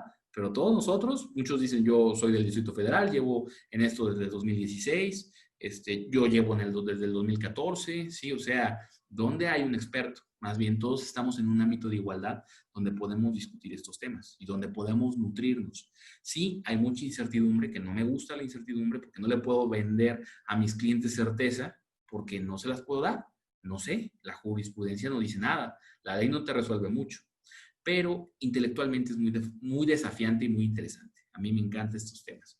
Entonces, si tienen por ahí alguna pregunta que pudiese sernos interesante sobre algún tema particular que quieran discutir, pues pudiese ser el momento adecuado para hacer cualquier pregunta que ustedes quieran realizar. Miren, ahí nos aparece una amiga. Quien tenga la pregunta, adelante. Chicos, podemos hacer las preguntas si quieren o cualquier participación que les gustaría hacer. ¿Qué les parece si con el audio para vernos las caras? Eso estaría padre. Entonces, ¿Qué les parece si alguien quiere hacer alguna pregunta? Yo estoy aquí muy dispuesto a platicar, a discutir cualquier tema que tengan ustedes. Yo tengo una pregunta. Relativo a lo que se hablaba del deber de lealtad en cuanto a que el fiscal tiene la obligación de poner a tu disposición todos los datos de prueba que recaba durante la etapa de investigación, sin que este deber de lealtad funciona sin que se haya formulado la imputación, o, No, no, no, no. o solamente es hasta que se formula la imputación. El deber de lealtad, vamos a ponerlo muy intrínsecamente relacionado con el descubrimiento probatorio. Porque Ok. para mí cualquier otra obligación de lealtad que la ley pueda hacer presumir, se me hace como buenas intenciones. ¿Sí? Jurídicamente, procesalmente, la obligación de lealtad relevante es descúbreme la prueba, descúbreme la evidencia, favor. Vamos a llevarlo, y no es en la etapa intermedia, es durante la etapa de investigación, pero vamos a llevarlo al descubrimiento probatorio, porque te digo, cualquier otro deber o cualquier otra idea al respecto de la lealtad, para mí es irrelevante, ¿sí? Son meras buenas intenciones. Lo importante dentro del proceso penal es que te descubran la evidencia de cargo y de descargo, ambas, ¿sí? Que el fiscal te descubra todo, es decir, que todo lo incorpore a la carpeta de investigación. Va a decir, no puede incorporar un cuchillo, no, pero dejo constancia de que eso está en la bodega para que yo sepa, y si yo defensor quiero, vaya y lo pueda consultar. Obviamente con alguna razón fundada, ¿verdad? Voy a la bodega porque llevo mi perito para que haga las pruebas de dactiloscopía, de genética, de lo que vaya a tener que realizar. Pero la obligación de lealtad es ese descubrimiento. Entonces, vamos a pasar lealtad y descubrimiento como dos términos para un mismo concepto, ¿verdad? La obligación de descubrirte la prueba. Ahora, ¿cuándo comienza? ¿En qué momento comienza? Si eres la víctima o el ofendido, entonces, la víctima, ofendido o sucesor jurídico victimal, desde que presentaste la denuncia, desde la querella o la denuncia, noticia criminal, ahí ya me tienes que descubrir. Es decir, me tienes que permitir el acceso a los registros, a los lugares y a las cosas, y a las personas. ¿Ok? Pero si eres el imputado, que esa es la obligación más interesante, porque miren, generalmente no debería de haber problemas entre la víctima y el fiscal, ¿verdad? Son como de un mismo equipo. ¿Por qué te dan asesor jurídico victimal? Porque hay chance de que no sean el mismo equipo, ¿verdad? Pero no sería lo más conveniente, no sería lo más idóneo. Pero con el imputado, pues sí, con la defensa sí estás bien peleado. Esa es la idea del proceso penal adversarial, ¿no? Es pelea, fight, ¿no? Versus. De hecho, Entonces, perdón que lo interrumpa. sí. Sí, de hecho lo comento porque, bueno, sabemos que al final, y como usted lo mencionaba al principio de la plática, en muchas ocasiones se da que la víctima todavía busca esa forma pues bueno, dicha en palabras como tal, le ofrece dinero al fiscal, ¿sabes qué? Haz esto, necesito que incorpores las pruebas, etcétera. Sabemos que es su trabajo, pero a la hora de que tú te presentas a nombrarte como defensor de algún, bueno, en este caso de la persona a la que se le está iniciando o se le hace la investigación. Eduardo, pero intentemos no hablar, no en desconocer al ámbito de la corrupción, ¿no? Del idioma, que en México se ha hablado mucho sobre ese idioma de la corrupción. Solo te digo, no lo necesitas, pues no quiere el fiscal hacerte caso, la verdad, tienes que hacer esto. Contrata a un abogado, ¿sí? Que se constituya como tu asesor jurídico victimal, que las ofrezca, y si el fiscal no quiere, a los 3 días estás chillando con el juez de control. Y créeme, el fiscal se ve bien mal llorando, diciendo, señoría, es que tuve mucho trabajo, es que no pude hacerlo el día de hoy, es que no sé, me ha pasado 1000 veces, ¿no? Y típicamente me dicen, es que ya los teníamos incorporados. Sí, su señoría, que me diga cuándo lo incorporaron. Ayer, hoy en la mañana, ¿verdad? Yo te estuve esperando un mes, ¿sí?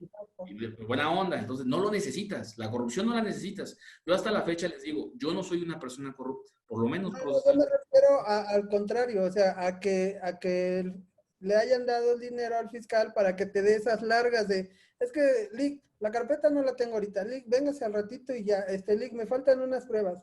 3 días, yo soy amable, les doy a veces un mes, y si no me dan lo que les pedí, voy a llorar con el juez de control. El fiscal se ve muy mal llorando con el juez de control, pero yo me veo muy bien, ¿sí? Su señoría, el fiscal no me quiere dar mis hojas y yo las necesito para defender a mi cliente porque ya sabe, la Constitución dice, siempre me encanta este argumento, yo no lo hago porque es un derecho, yo soy defensor, estoy obligado a hacerlo, dice, Me encanta porque no dice derechos de la defensa, dice obligaciones del defensor.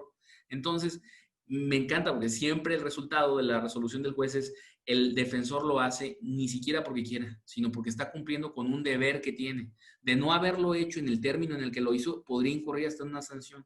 Entonces, después, yo te recomiendo, después de la primera vez que no te den algo, pídelo a los 3 días. Vas a ver cómo el fiscal, contigo en particular, va a decir, ya llegó el licenciado Eduardo, sí, ya llegó, dale lo que quiera, ¿sí? Que se vaya rápido a su casa.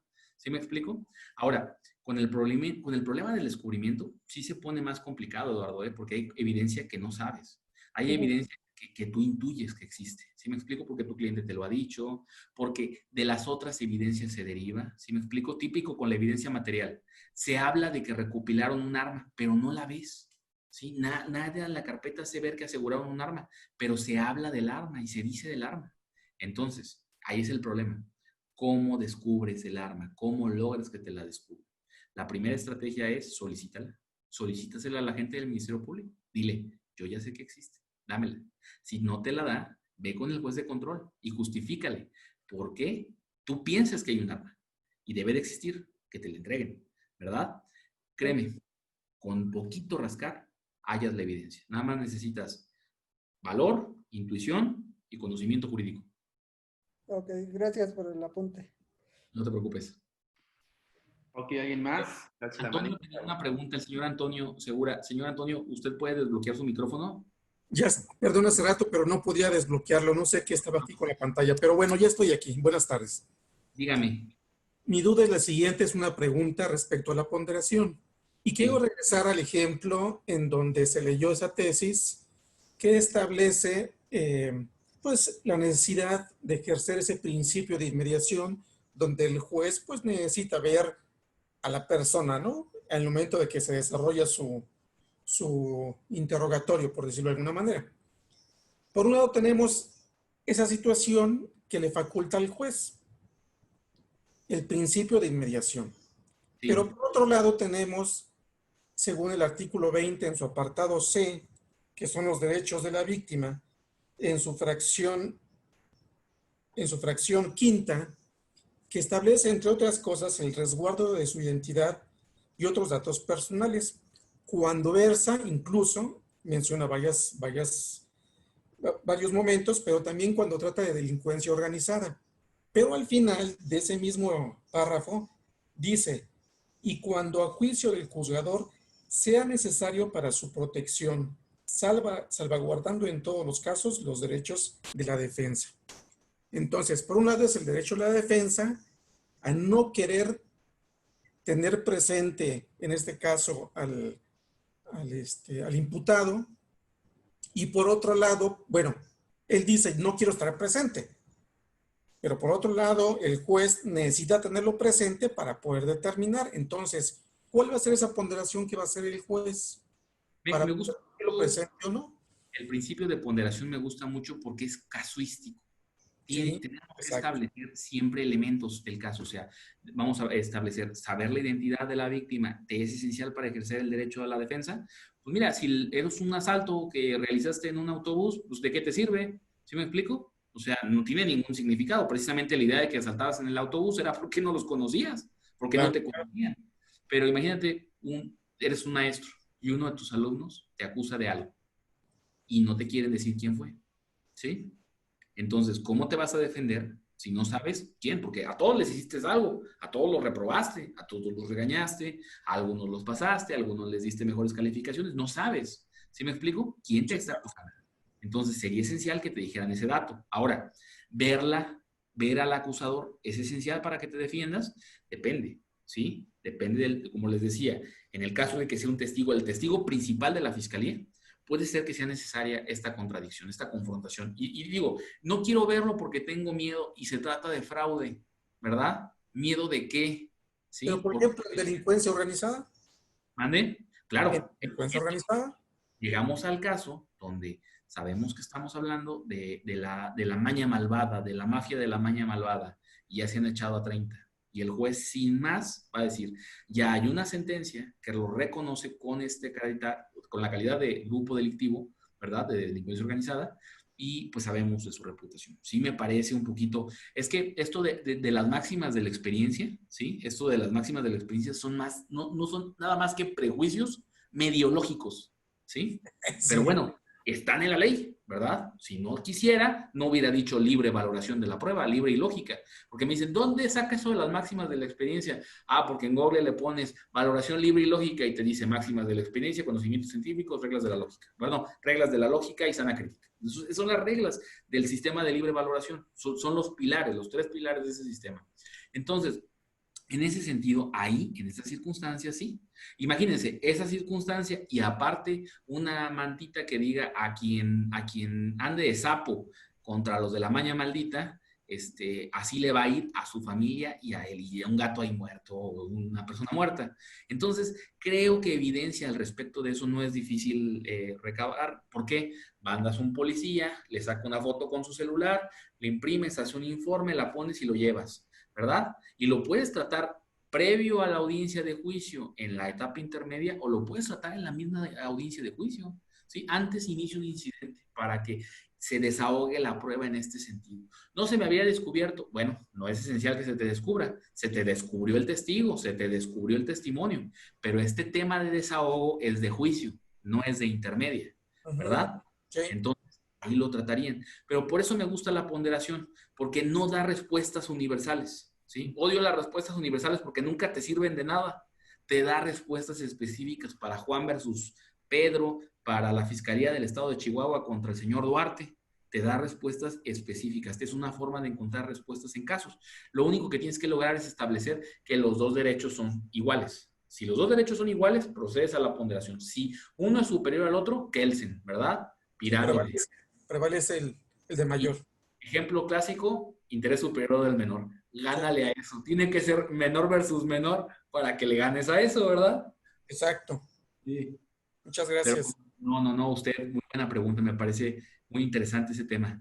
¿Alguien más que nos quiera hacer alguna aportación o que quiera, señor licenciado Jesús Muñoz? Sí, buenas tardes, maestro. Buenas tardes a todos, compañeros. Al momento en que citó usted la jurisprudencia, aquí en Puebla, soy oriundo del estado de Puebla, y también andamos litigando en Tlaxcala, en el vecino estado de Tlaxcala, que sí existe, para los compañeros que dicen que no existe, sí existe. El lenguaje corporal.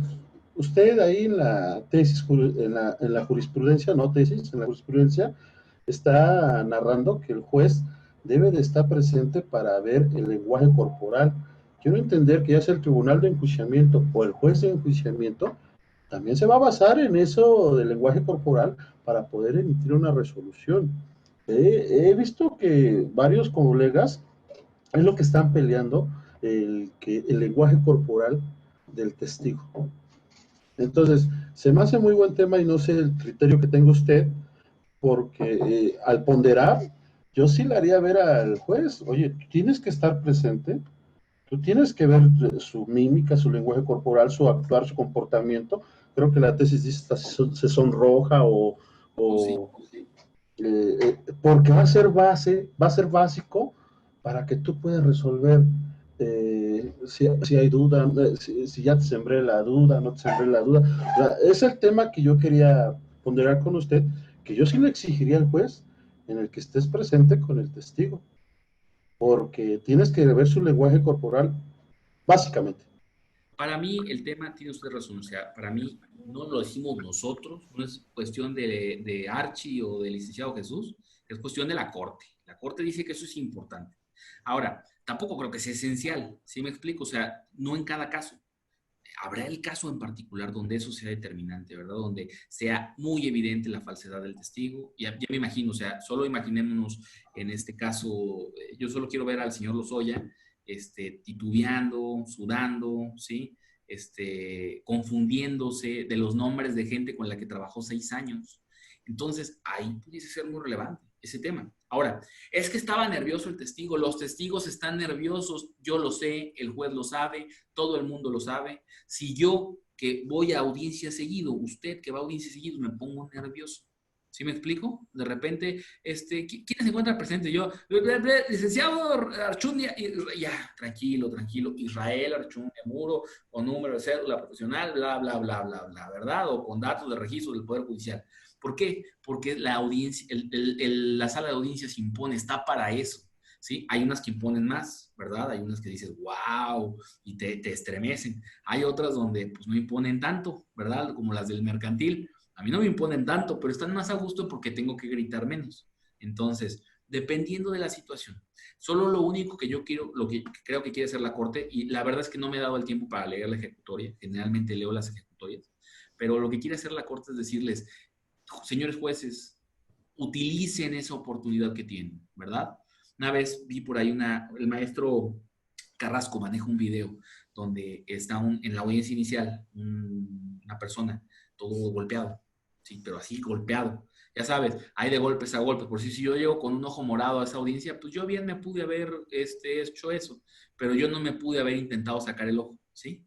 Y la jueza dice, es que yo no puedo valorar eso, aunque lo vea porque no soy medio de prueba, ¿verdad? O sea, dice, sí, efectivamente no eres medio de prueba, pero eres un ser humano y ahí hay inmediación, ¿sí? Entonces, es irnos hacia las reglas. Me gusta mucho el sistema penal, sobre todo por algo, porque lo puedes litigar sin saber de derecho procesal penal, mientras sepas de constitucional. Entonces, son esas reglas más importantes, son esas reglas más básicas. O sea, para ser claro, el derecho procesal tiene que ser algo muy natural, muy orgánico. Ya tenemos que estar abandonando eso de su señoría, ya sabe, el típico de es cierto como lo es, nada abona. Yo creo que era Rogina Villegas que lo hizo una vez así y que a todos nos gustó en su momento, ¿verdad? Y dijimos, órale, eso suena padre, de cierto como lo es, pero no hacerlo más natural, más orgánico. Creo que es lo que la Corte quiere con eso. Igual no, igual sí quiere que en las sentencias pongamos que las sonrisas y los sonrojos. No creo que se refiera a eso, sino que dice hasta eso pudiese ser importante. ¿No? Y además una contradicción, porque hablamos de inmediación y cuántas veces en audiencia hemos visto que el juez no está observando. Hay un chiste de ¿cómo se llama? De Piro Calamandre y en su elogio. Están los tres jueces y uno se queda dormido. Y el abogado empieza a decir, honorable tribunal, no significa, o sea, tribunal no viene de de tres, ¿sí?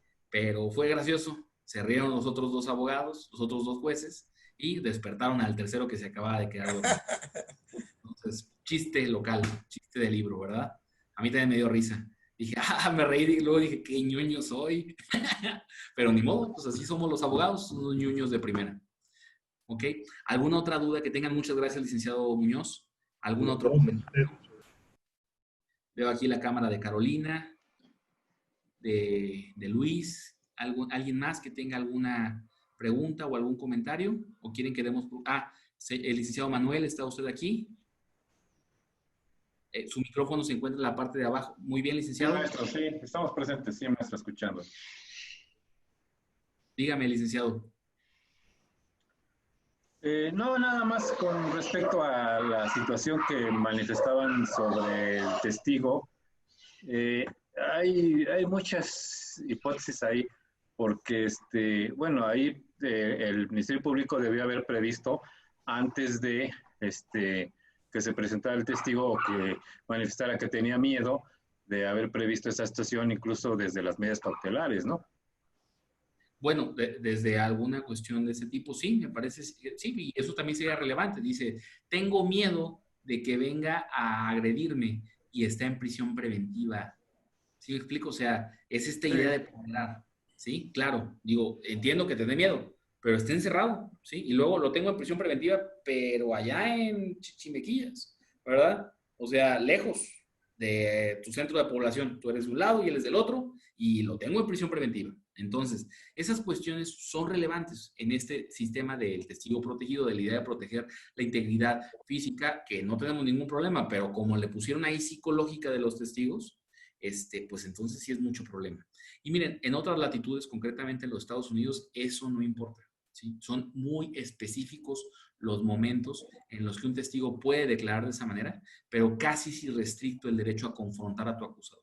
¿sí? Y a los testigos. Entonces, vamos a ser racionales. Yo tampoco creo que eso, digo, eso aplica muy bien con los gringos, ¿verdad? Pues las calles limpias, la policía son unos puercos súper eficientes que si te las acercas y te golpean. Entonces, eso es una realidad. Esta es otra. Pero me gusta esa idea porque tiene mucha, y a veces hablan, por si cuando hablamos de una realidad de los 60 de los Estados Unidos, pues me parece México, ¿sí? Tienen mucha jurisprudencia de ese tiempo que nos puede ayudar a crecer en un sistema que naturalmente es del de ellos. Me dicen, es que esto viene de Chile. Ay, ¿y de dónde viene lo de Chile? Pues de los Estados Unidos. Y luego me dicen, es que esas reglas no existen aquí en México. Por decir, todas las de la prueba ilícita están calcadas. Así dice allá en su jurisprudencia, así dice aquí en la Constitución. Entonces, pues simplemente es entender esto, dejar un ladito estas competencias que tenemos e ir a buscar lo que nos es útil en esa latitud, en otra latitud y aplicarlo en nuestra realidad. Entonces, ese caso, nada más así lo menciono, ¿no? Porque para mí cuando tenemos problemas con testigos protegidos, creo que la forma de argumentar eficientemente es ponderación. Creo que esto se les va a poder presentar en las audiencias de juicio y necesitan algo rápido para argumentar, ¿sí? Entonces, tanto a favor como en contra. Y esta ponderación puede ser muy efectiva para determinar que se está violentando en gran medida un derecho que no se debe violentar o que la violentación sí existe pero es mínima y que el beneficio que estamos obteniendo protegiendo al testigo víctima de violación es grande. O sea, señor, esta mujer ha sufrido ya mucho. ¿Por qué va a sufrir más? ¿Por qué vamos a llevarlo a sufrir más? Ahora, que esté enfrente de él, de su acusador, ¿en qué beneficia a su sentencia? Quien necesita verla es usted, ¿sí? Y para usted es mejor verla tranquila. Para usted es mejor verla sin presiones, ¿verdad? Entonces, nada, vamos a procurar que usted sí la vea. Creo que la tecnología nos ayuda. Creo que podemos hacerlo con celulares. Se ha hecho en competencias de técnicas de litigación. Se ha, en el INACIPE, la organizada por Ava Rolli en el 2015, intentó hacerlo. Cada quien propuso sus temas. Algunos fallaron garrafalmente, otros funcionaron bastante adecuado. Entonces, hacer estos experimentos, me gustan las competencias de técnicas de litigación, porque es donde sin miedo puedo pasar ideas como estas. Con mucho cautela lo haría en una audiencia de verdad, pero si quiero experimentar con algún tema, hago una carpeta de investigación, hacemos una competencia y veo las ideas de todos.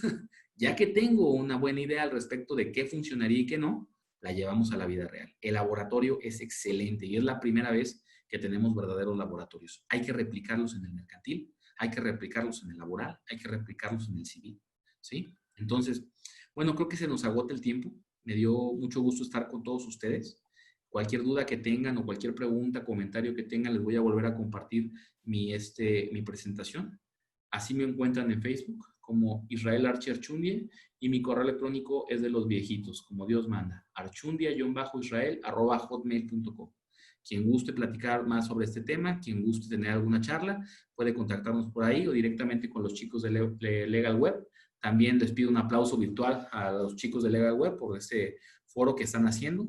Desearles el mejor de los éxitos y creo que es un gran trabajo que están haciendo. Los felicito de manera personal y les mando un abrazo a ustedes que hacen este trabajo de manera gratuita y que lo hacen desinteresadamente. Entonces, un aplauso virtual para ellos.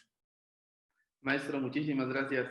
Creo que el honor es de nosotros y de la audiencia contar con su participación. Y bueno, antes de despedirnos, los invitamos la próxima semana, el día viernes, tenemos una sesión con un invitado, es un abogado aquí de la ciudad de Puebla, es un doctor en Derecho Penal, con conocimientos vastos como nuestro ponente de hoy. Vamos a tocar el tema de prisión a personas que cometan actos de discriminación en contra del personal del área de salud. Es un tema muy relevante en estos días. Desafortunadamente lo hemos visto en México.